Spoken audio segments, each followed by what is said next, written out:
The X Zone Radio Show is heard on radio broadcast affiliates worldwide, including AM 580 CFRA in Ottawa, Ontario, Canada. WPUL AM 1590 in Daytona Beach, Florida. KOHI AM 1610 in St. Helens, Oregon. KHRO AM 1150 in El Paso, Texas. And for more information on becoming a professional broadcast affiliate of the X Zone Radio Show, visit www.xzbn.net or call toll-free worldwide 1-800-610-7035.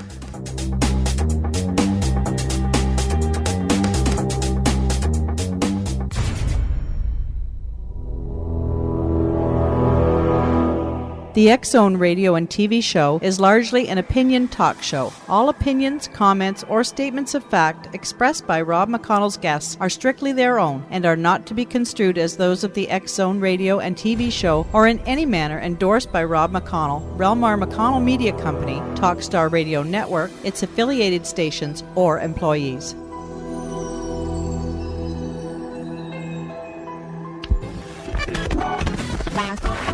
All Hit Radio.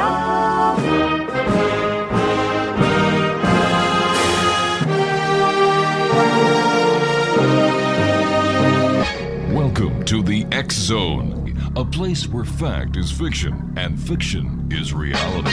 Now, here's your host, Rob McConnell. This ain't no disco. It ain't no country club either. LA. All I wanna do is have a little fun before I die. There's a man next to me out of nowhere. Apropos of nothing. He says his name is William. I'm sure he's Bill or Billy or Mac or Buddy. And he's played ugly to me. And I wonder if he's ever had a day of fun in his whole life. We are drinking beer at noon on Tuesday. The bar that faces a giant car wash. The good people of the world are washing their cars on their lunch break, posing and scrubbing as best they can in skirts and suits. They drive their shiny dots through the Buicks. Back to the phone company, the record store too. Well, they're nothing like Billy and me, 'cause all I wanna do is have some fun. I got a feeling. And welcome back to the X Zone, everyone. My name is Rob McConnell, coming to you from our studios in Hamilton, Ontario, Canada. 1-800-610-7035 is toll-free worldwide. Email xzone@xzoneradiotv.com. On MSN Messenger, xzoneradiotv@hotmail.com. And our website, www.xzoneradiotv.com. My guest this hour is Sherrie Palm, and Sherrie is a grassroots woman health advocate for a common female health issue that receives little public acknowledgement, and we're talking about pelvic organ prolapse. Her book, Pelvic Organ Prolapse, The Silent Epidemic, explores the subject from all angles and provides the information women need to recognize POP and become advocates for their own health. Now, her campaign includes, number one, increasing recognition and understanding of POP, both the condition and the acronym. Number two, establishing local chapters of APOPS, and that stands for the Association for Pelvic Organ Prolapse Support, a global POP support network providing education and support for women in all stages of POP. Number three, encouraging the medical community to initiate and Kegel and PC muscle awareness and education for the first pelvic exam rather than waiting until women have advanced POP. And finally, number four, address POP issues for women in developing areas of the world.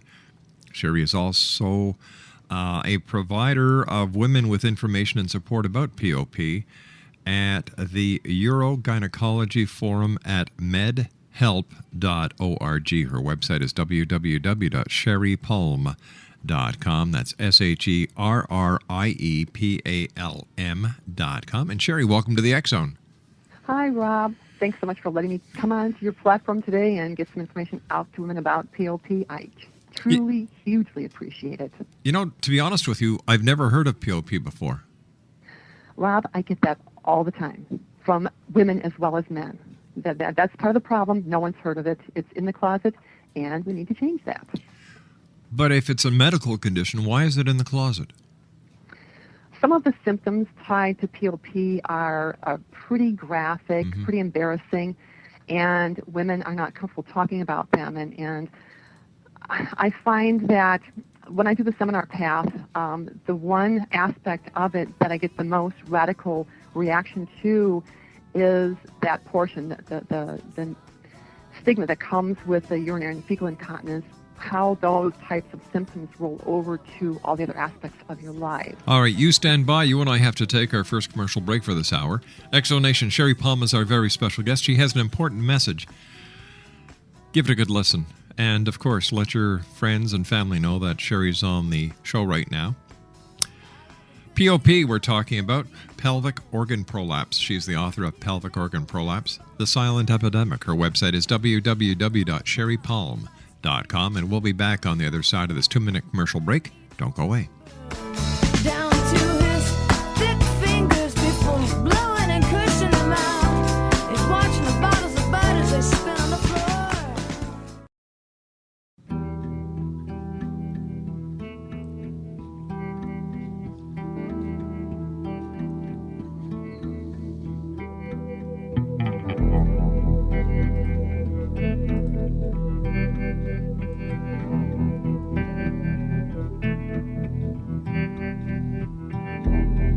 Stood close enough to hear you say, do as the beautiful ones do. Tore up my picture from its frame. I just wanted to be one of you, and standing on the outside Exonation, Sherrie Palm is my special guest of this hour. We're talking about pelvic organ prolapse, and she is the author of Pelvic Organ Prolapse, The Silent Epidemic. Her website is sherriepalm.com. First of all, Sherrie, how did you become interested in this topic? And of course, by the topic, I mean pelvic organ prolapse. Personal experience. I have, first of all, I know that backdrop-wise, I've been doing health research for over 25 years, so I'm very familiar with the ins and outs of the female body. My best friend is my personal physician, so we talk medical all the time. I'd never heard of this health issue. I started to have a sensation, and now here's where it gets graphic, like there was some tissues bulging out my bottom end. I felt like my guts were falling out, basically, on my bottom end. And that went on for, a month or 2 months, and I started to pay more attention to it. It wasn't going away. So I literally took a handheld mirror out, and I looked down there. Now, understand, I know in general, men are pretty comfortable with, checking out the package. Women, not so much. And for some reason, we have this stigma about looking at our bottom end. We can look at our breasts, but we can't look at our bottom ends. Well, all women should get the mirror out and check the bottom ends to see what's normal for them. I literally saw tissues bulging out of my vagina. And that, it wasn't anything painful. It felt weird, and I knew it wasn't normal. So I went to see my doctor, and she did a pelvic exam and said, point blank, you have pelvic organ prolapse. And my reaction was, excuse me, I have what? And she explained what it was, or what it is, and went into, a few of the basics about it, and that I should try using a pessary to help control the condition. And again, my reaction was, I should use a what? And we discussed it a little bit further, and then she said, well, you try the pessary, and that is actually a diaphragm-shaped device which helps hold it takes the place of the pelvic floor muscle to hold those organs up inside of the pelvic cavity. And there are many different shapes and sizes of pessaries, but from that point forward, if that doesn't work for you, and there are other treatment options available as well, if you actually want to have surgery to correct the issue, you see a urogynecologist, which is the specialist for this health issue. And when she mentioned urogynecologist, again, my reaction was, a what? Never heard of any of those terms. So it was simply a matter of it happened to me. And despite all of the health research I'd done in the past and having a doctor as a best friend, I had never heard of it. I was in my mid-50s when it happened. and I was blown away by it. And so I did what I do normally in medicine when I researched, and I started happening upon the same thing over and over in many of the articles that I was reading, that this is an extremely common health issue. And when you keep saying it's common, it's common, it's common. Well, how common is it? How common is it? Half of the women over 50 have at least one of the 5 types of POP. But I speak with women in their 20s, 30s, and 40s every day who have POP issues as well. So it's being caught in women that are middle-aged, but actually it's very common in all mature women, all women, period, that are past childbirthing age. Vaginal childbirth is the leading cause of POP. That's followed by menopause. There's other causes as well, but because of those 2 leading causes, that tells you how that dynamic is such a broad age range. It's a broad spectrum. All women should know this stuff. It's very common. Women of all ages are contacting you, and besides the childbirth, natural childbirth, are there any other common threads that you found? Diet, where they live, biological? It's not so much diet or where they live, but there are many very common causes. And one of the most common causes we have to change our mindset about what women do with their bodies. One of the most common causes is heavy lifting.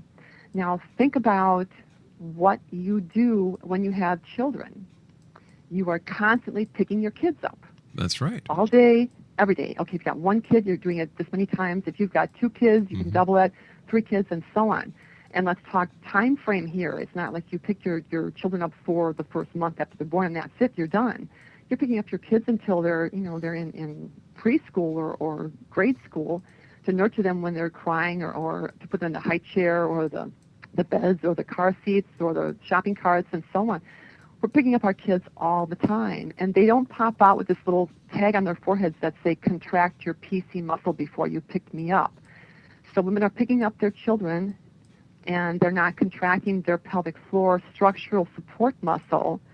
And when you pick up heavy weight, that weight gets displaced someplace. And so what's happening is your pelvic organs are being pushed down in your pelvic cavity when you're doing this. So that's a big cause. Women that are runners and joggers, you're constantly jarring your pelvic organs down. Same thing with women that do like heavy aerobics. If they don't have some kind of internal support, like at least a tampon inside or a pessary, there's a product you can buy online that's called IncoStress. These are all products that support you internally. You're pushing your organs down. Chronic constipation is an issue. That's actually a cause and a symptom, both, of POP. With the chronic constipation, you're constantly pushing, down to have that bowel movement, and everything's attached to something else in that pelvic cavity. So you're not just pushing down to get the poop to come out, you're actually pushing all your organs down too. There's chronic coughing. If you've got emphysema, or there's a lot of causes for chronic coughing, allergies. That's a static jerk that occurs to your organs. There can be a genetic factor. If you've got, certain, you've heard the expression, she was just made for having babies. Her hips are just perfect. Sure. Some women have got a certain kind of a shape, and some women are not made for having babies. And so women that have POP problems, that may be like a family type thing. If you've got a sister or a mom that have had issues. So are we talking genetic here? Yes, genetic. There's also, so how your body is just naturally shaped. There are also neuromuscular disease factors like muscular dystrophy. MS is one. I've got multiple sclerosis myself, and so that's a tag on my chalkboard. There can be issues with women that have diabetes because of the neuropathy that comes with that, and that impacts how your PC, pelvic floor muscle, can contract. Right. So if you have a lot of abdominal or pelvic surgical procedures done for whatever reason, every time you cut into that pelvic cavity, you're increasing the risk for adhesions and scar tissues, which will impact how the tissues can do their job properly. So there's a lot of different causes, and typically women don't have just one cause. They have, many that are on their plate. Mm-hmm. There may be one primary one that's the big kahuna for them, but there is typically more than one cause for women. Let me ask you this then. Why is this condition not commonly known about? Well, the big thing here is women there's two reasons. Women won't talk about it, first of all. Some of these symptoms are so yikes that women just are not comfortable discussing them. And at the top of that page of symptoms is the urinary and fecal incontinence issues. Right. We're all pretty familiar with, the whole urinary incontinence thing. We've all seen the giant wall of product at Walmart or Target or wherever. Mm-hmm. And we see the Depends commercials and in magazines and so on. But no one wants to talk about fecal incontinence. No one does.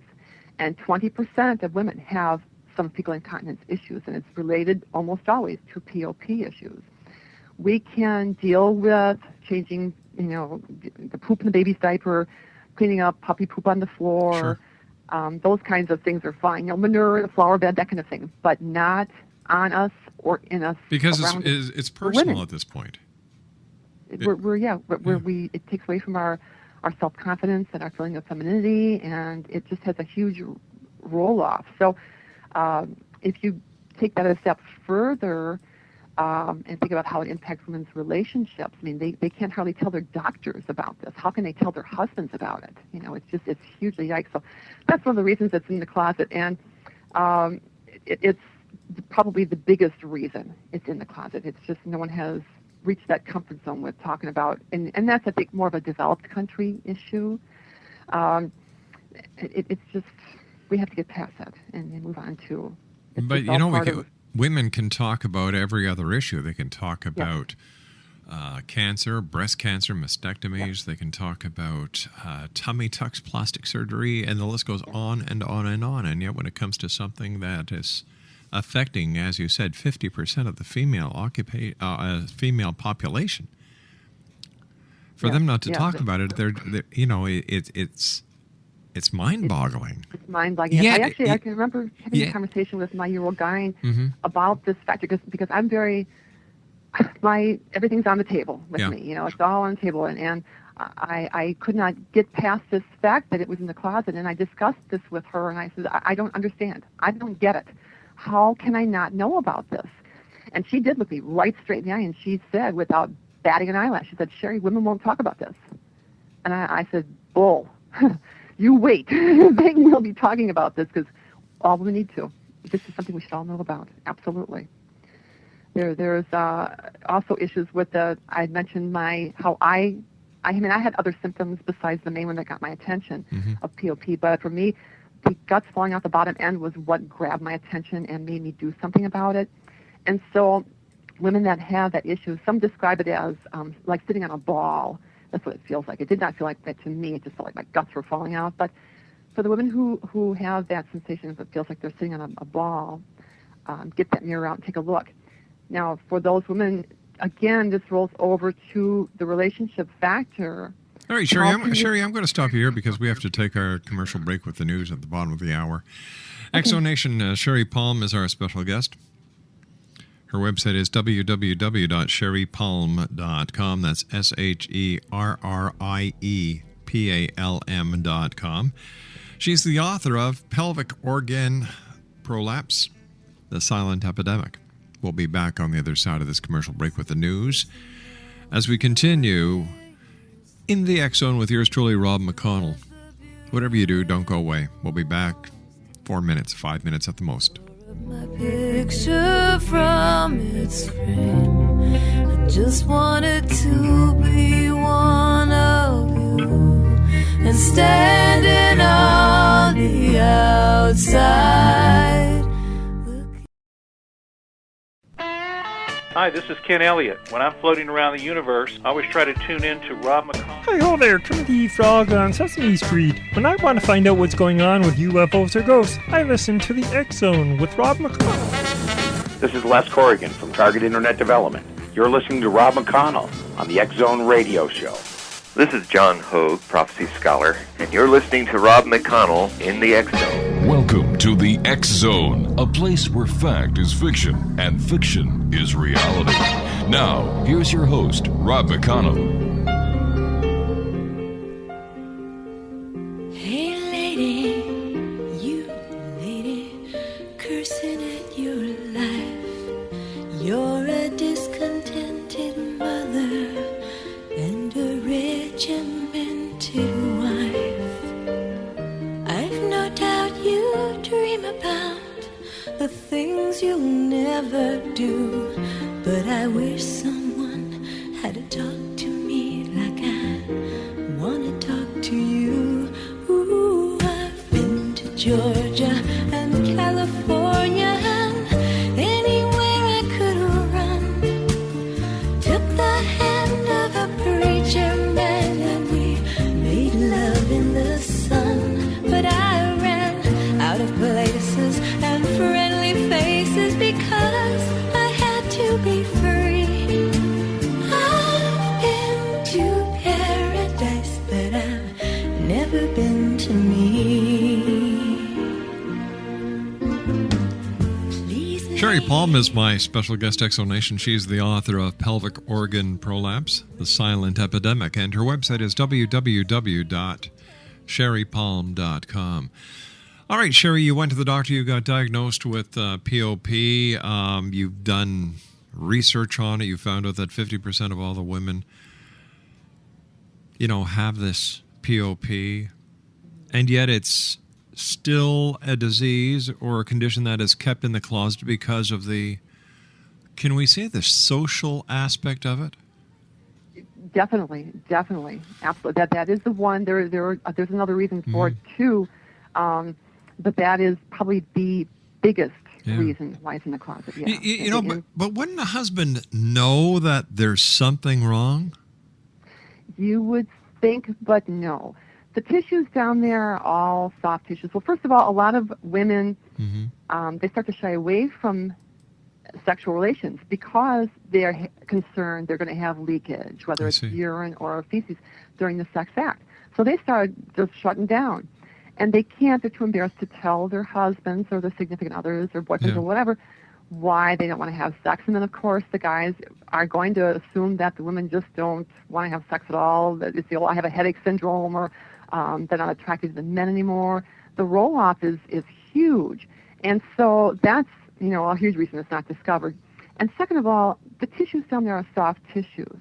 And so when you're actually engaging in a sexual act itself, if a woman can handle it because it's not actually painful for her. I never had problems with pain with intercourse, but a lot of women do with this health issue. Because they're all soft tissues and they'll smush around and move around or whatever, you can still actually have intercourse. And so a lot of times it's not recognized. If a man's actually, right down there getting a good visual, well, then he might see something from a lot of whack. Right. But let's face it, how often do you actually see pictures up close and personal? Well, that area, without getting into the total yikes factor graphics of it, because the show does air at certain times where young people do listen. Okay. So I do have to ask you just to be a little bit more cautious with your graphics. Okay. All right, so you did all this research, you received all this data. Then what did you do? Well, within 2 weeks after I had my diagnosis, and after I had read so many articles about the topic that kept saying it's so common, I knew I had to write a book. I had never had any interest in writing a book prior to that. I certainly had no interest in public speaking, but I just felt so passionately that women need to know this.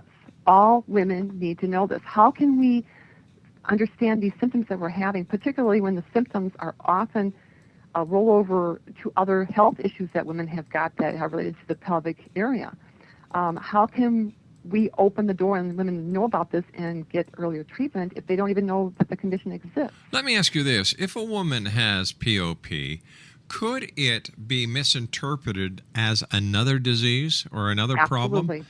Absolutely. And that's one of the other reasons that it's still in the closet, is because there are many other health issues that have to do with the guts that we assume it's IBS, irritable bowel.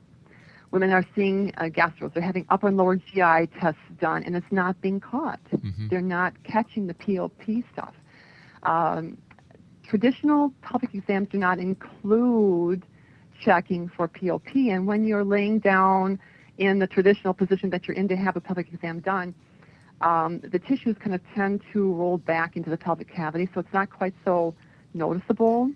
An exam that's done standing up will show more, obviously, but this isn't a health issue that is aggressively looked for during a traditional annual pelvic exam. So when they go to their physicians and complain about back pain, pelvic pain, rectal or vaginal pain, but they're not looking for POP. They're looking for other causes of it, and so it doesn't get caught. And they may have, say, for example, they have upper lower GI done. The constipation that comes with irritable bowel is it's extremely common with POP. And so they have tests done, and they come back showing that there is no irritable bowel going on. There is no IBS issue. But that tag is often given to women anyway as a catch-all. Well, then the tests don't go any further. They don't pursue it. And so the part of the huge reason that this has to be gotten out the broad spectrum is that women that are having these health issues, they end up thinking, well, okay, he's kind of telling me it's in my head, or it's just stress, or and there's actually a definite health issue going on here that needs to be addressed, because POP will continue to progress. It doesn't get to a certain point and then stop. It will continue to progress. And instead of having one type, you may end up having 2 or 3 types, and at a higher grade of severity. So hugely important that women know that if they have got any of the symptoms, which we should get into the symptoms at some point, if they have any of those symptoms and they're not getting the answers that they are looking for, they need to check out the POP path, definitely. Can POP be a fatal disease? In extreme cases, and realistically, it is only, as far as I know, in developing countries. The scenario for them, worst case scenario, and I'm going to try to make this as least graphic as possible, the uterus can be completely outside. And so, and there are urogynecologists that I network with that assure me that they do procedential repair, that's what that condition is called, in this country every year. And so it's not like it's just in developing countries that it occurs. However, in developing countries, they don't have access to health care, oftentimes at all in their whole lives, So women that have the situation, they strap their kids on their back or on their front side, and they go out and they do their chores that they have to do. And because of the friction of where the organ placement is between the legs there, then it can cause infection, and then that can lead to death in some cases. You see, I just like to correct something I said. It is not a disease, it's a condition. It's a condition, right? Right. No, I called it a disease, and I just wanted to make that correction, that it is a condition, not a disease. Right. Tell me about your grassroots movement. Well, there are many aspects to it. There is an area of POP awareness that I don't feel is important. So it varies from day to day and week to week. But right now, the biggest thing on my plate that I'm trying to get rolling is the APOPS group, the APOPS, Association for Pelvic Organ Prolapse Support. And this is going to be, it is already global, a network of support groups for women to go to in person so they can compare notes on their symptoms and their treatments and get the guidance that they need to help them find the answers that they're looking for. We're going live in October with our first groups, and I'm always looking for women to start up more groups. Like I said, this is a global path for me, so we're not baby stages right now, but we're currently going to be in U.S. and England, and I'm hopeful that it will keep rolling from there. There are support groups you can access online to get information about POP, and one of those is the Urogynecology Forum at medhelp.org. And women that have got questions, again, because of the embarrassment factor with POP, women oftentimes aren't quite comfortable discussing it with someone, especially someone that they don't know. So with the Urogynecology Forum at medhealth.org, you can come and set up a little profile for yourself, and then you can anonymously submit questions that you have about your health issues to the forum, and then I'll answer those questions. Oftentimes, the questions that women send in, I need to get into more detail than I really have the space to do it on the forum. Well, I shouldn't say space because they're very free with how much space they give me, but sometimes you just get the feel that women needs more one-on-one communication. So then we'll roll that posting into a private message and then into an email format so we can communicate directly to each other about specific questions. So that's the biggie I'm working on right now. But I go through pockets where recently I was trying to get the word out to women marathon runners. I went through a couple of weeks of sending out email kind of information to the leaders of all of these marathon groups to let them know that they should let their women participants know that they truly should have internal support when they're running. That marathon running is not like a little zip, quick, jaunt. Sure. That's a miles. And that long pocket of pounding your organs down has very specific impact to your body. And so, I zig and zag as the path pulls me. As long as I'm connecting with women on some level, I'm good to go.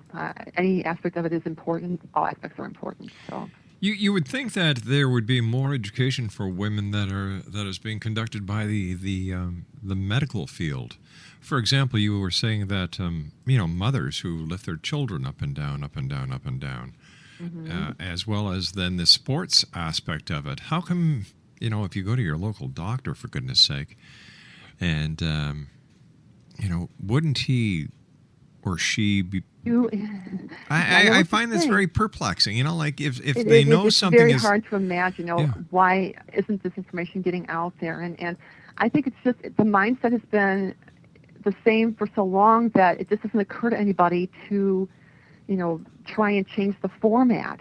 And it's not that doctors don't feel this is important. You're seeing more and more stuff on the internet. When I first started doing the book research, there wasn't that much information out there. And now you're finding a lot more information out there about it. But part of the problem is, well, first of all, women don't know, well, not just women, people don't know what they don't know. So you have this health issue, but you have no idea what it is. You don't know what it's called. How can you research it? And so ultimately, a lot of the responsibility does roll back to the physicians to provide information to women about the basics here. And I feel that should go to not women that have, after they had babies, it should be given to them before they're even pregnant, so that women are familiar with the importance of that PC muscle, what that muscle is, that's your support structure underneath your pelvic organs. You see, when I was going to school in elementary school, we used to have health classes, and yes. You'd get these lessons, and you'd get these instructional films. You'd get the good old sex one that the guys and the gals would giggle at, even though that we were split up into two groups, the guys in one group and the gals in the other. You would think that with the importance and the significance and the number of people that you have told us about who have POP, that this would be implemented in the school curriculum, especially when young girls at an early age play volleyball, basketball.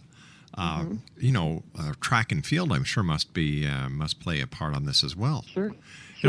Once again, it's not only the medical field that needs to get on board, but it's also the educational field that needs to get on board. Absolutely, and that's very insightful of you. And I'm thrilled to hear someone else express that because it's broad spectrum.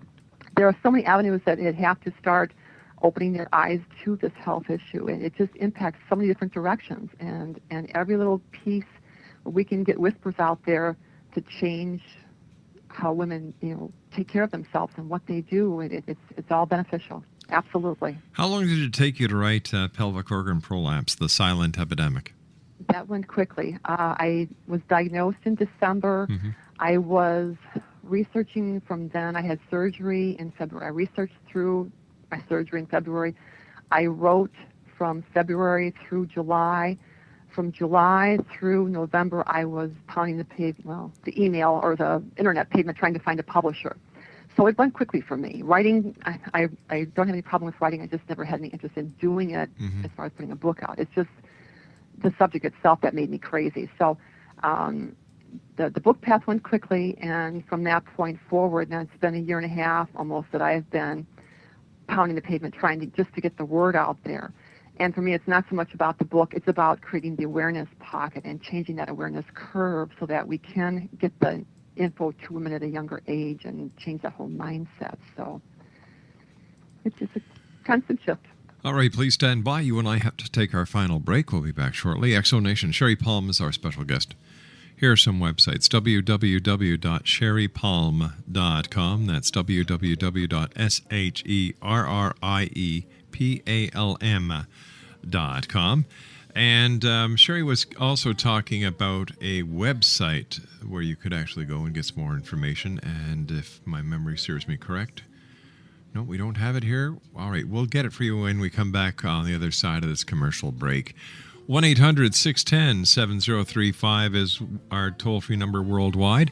Email exxon@exxonradiotv.com. And by the way, yes, we found the forum. It is medhelp.org.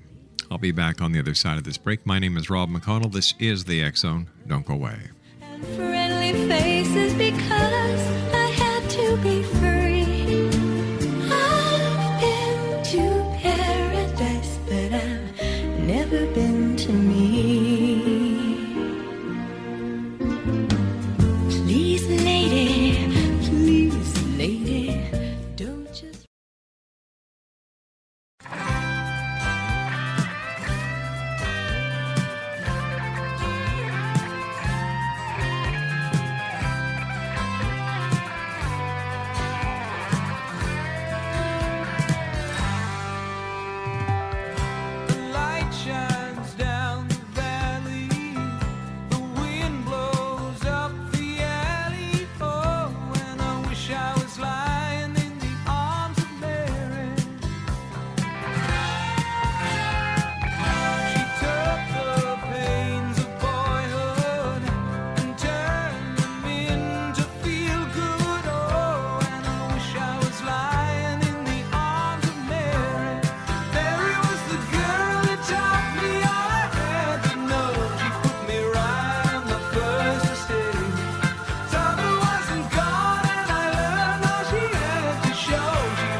Exonation, Sherrie Palm is our special guest. We're talking about pelvic organ prolapse, POP. The name of Sherrie's book is Pelvic Organ Prolapse, The Silent Epidemic. Her website is www.sherriepalm.com, and the urogynecology forum address is medhelp.org. That's medhelp.org. First of all, Sherrie, thanks very much for joining us, and I hope that we've been able to help spread the word about POP, and that ladies around the world listening, if they have any of the following signs or symptoms, will get to their doctor and request a POP examination. So what do they need to look out for, Sherrie? Well, if any of the following symptoms are occurring with you, please seek help from your physician to get it checked out. If you feel like you're sitting on a ball, if you have that sensation, if you're having incontinence issues, whether urinary or fecal, if you're having urinary retention issues, if you're having any kind of back pain, pelvic pain, or pain on the bottom end, if you're having pressure sensations in your pelvic region or below, if you're having problems with chronic constipation, if you have problems with pain with intimate relations, those are all flags. And you don't have to have all of those symptoms. You can have any combination of those. You can have just one, but it's hugely pronounced. So depending on what type of POP you have, the symptoms that you're going to have are going to vary a little bit. And of course, it doesn't depend on a person's age, does it? No, it does not. Absolutely not. Vaginal childbirth is the leading cause of POP, and that's followed by menopause. The heavy lifting, the running, jogging, constipation, coughing, genetics, muscular disease factors, there's a lot of causes. So you can be, I speak with women in their early 20s with POP issues. If you've got a rough childbirthing experience, then if you're having symptoms, please speak with your physician about those symptoms. Sherrie, where can our listeners get copies of your book, Pelvic Organ Prolapse, The Silent Epidemic? I do have a page on my website set up with links to get to BarnesandNoble.com and Amazon.com to purchase copies. You can also purchase them through my publisher, and there's a link to them as well on my website.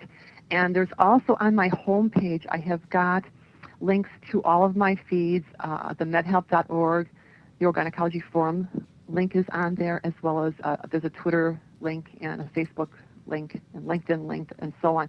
So going to that homepage will get you to many other different directions to contact me. So I hugely encourage women to, if you've got symptoms that are flagged, please, the most important thing you can know is you need to pursue answers to what those symptoms are. Sherrie, we have to say so long for tonight. I want to thank you so much for joining us. Continued success, and for all the women around the world listening, thank you very much for joining us tonight here on the X Zone. Oh, thank you so much for giving me this chance to throw a few thoughts out there about POP, Rob. I really, truly appreciate it. My great pleasure. Take care, and don't forget to keep listening to Cheryl Croway. Thank you. I surely will. Exonation. Sherrie Palm has been my guest. www.sherriepalm.com. I'll be back after the news at 6.5 minutes past the hour as the X Zone continues from our studios in Hamilton, Ontario, Canada. My name is Rob McConnell. Don't go away.